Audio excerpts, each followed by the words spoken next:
¿Sabía usted que el Perú podría pagar en breve nada menos que $2.000 millones a la execrable Odebrecht? ¿Sabía usted que después que la corrupta empresa brasileña se encargara de robar y corromper al Estado peruano en los últimos 20 años, un importante arbitraje en el extranjero fallaría en contra del Perú en relación al gasoducto surperuano? Aquel proyecto emblemático del gobierno de Ollanta Humala, proyecto a cuyo contrato se dio caducidad hace casi 7 años, pero que todo indica le seguirá generando millonarios gastos al Estado peruano.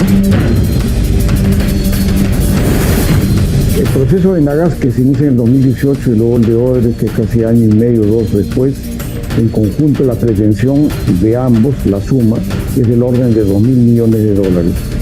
La probabilidad que eso ocurra favorable a las empresas es altísima. Para entender esta controvertida historia que podría llegar a su fin este 2023, con resultados nefastos para todos nosotros, primero comprendamos la dimensión de la obra en cuestión. Que esto se estructure y se licite es remota. Yo creo que ya no existe el gasoducto surperuano, eso ya será una historia, más aún cuando las renovables comienzan a ocupar un espacio. El gasoducto surperuano era el proyecto energético más ambicioso del país.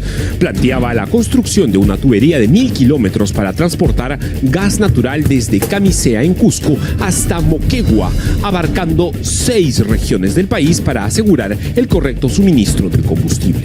Este proyecto puede redundar en más del 2% del PBI nacional. Es el primer polo petroquímico que se va a construir en la costa sur del Pacífico. En junio del 2014, durante el gobierno de Ollanta Humala, Odebrecht, en consorcio con 2 empresas más, la peruana y también corrupta Graña y Montero y la española Enagas, consiguió la adjudicación de la construcción y operación del gasoducto. Esto pudo ser posible gracias a que el Comité Pro Seguridad Energética de Proinversión, liderado entonces por el ahora investigado Edgar Ramírez, descalificó a todos los competidores. El contrato fue por 34 años, fíjese usted, y estuvo valorado en más de $7.000 millones. El proyecto de masificación del gas es un proyecto estratégico que nos permite ampliar o consolidar una matriz energética que se sustenta en nuestros recursos naturales.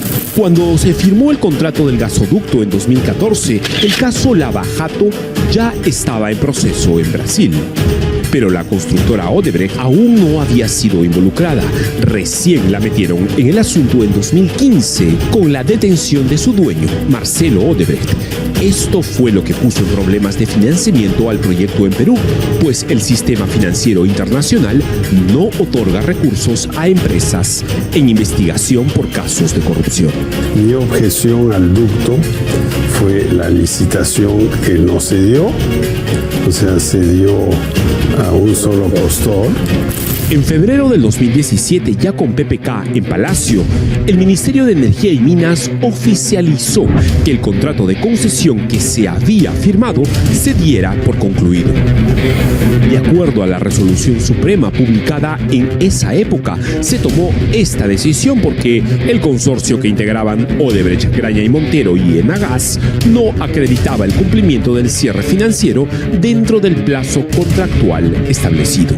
Hemos tenido que ejecutar la garantía anteayer porque no podían conseguir el financiamiento en vista de los escándalos de corrupción que todo el mundo conoce.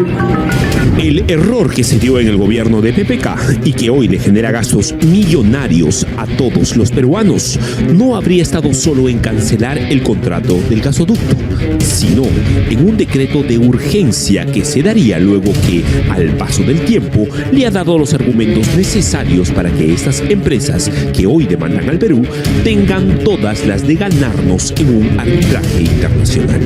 Y ese decreto de urgencia decide reconocer el valor contable de los nietos de los bienes que tenía el gasoducto.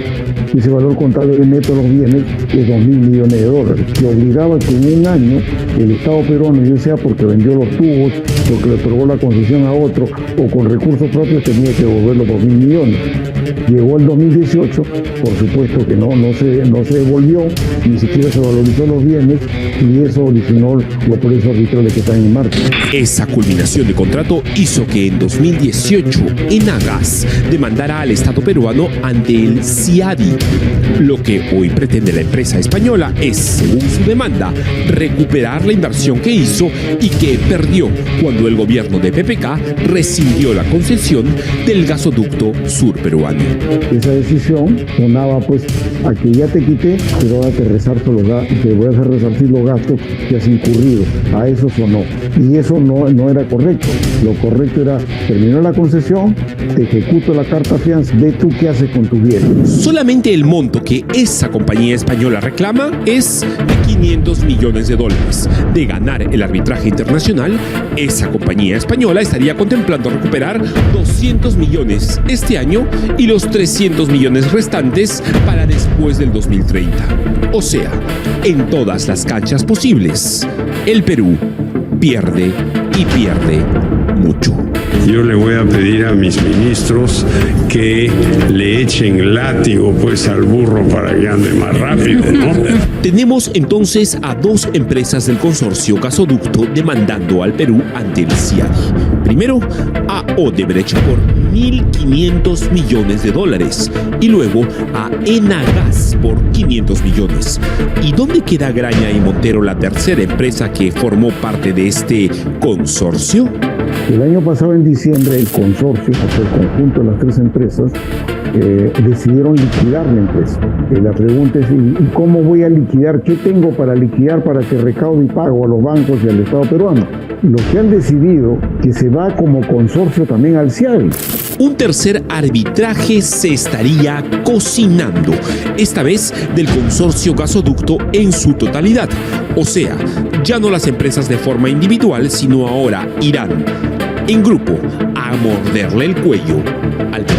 Si eso ya se decidió como consorcio, ir al CIADI, pues probablemente haya duplicidad de pagos y ahí sí le correspondería su parte a Graña y Montero, que son aproximadamente $400 millones que lo que había puesto, y eso sería resarcirse.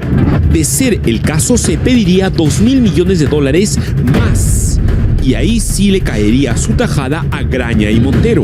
Y todo gracias a una decisión que ocurrió en el nefasto gobierno de PPK y cuyos responsables, caviares todos por supuesto, esperemos, pronto paguen ante la justicia.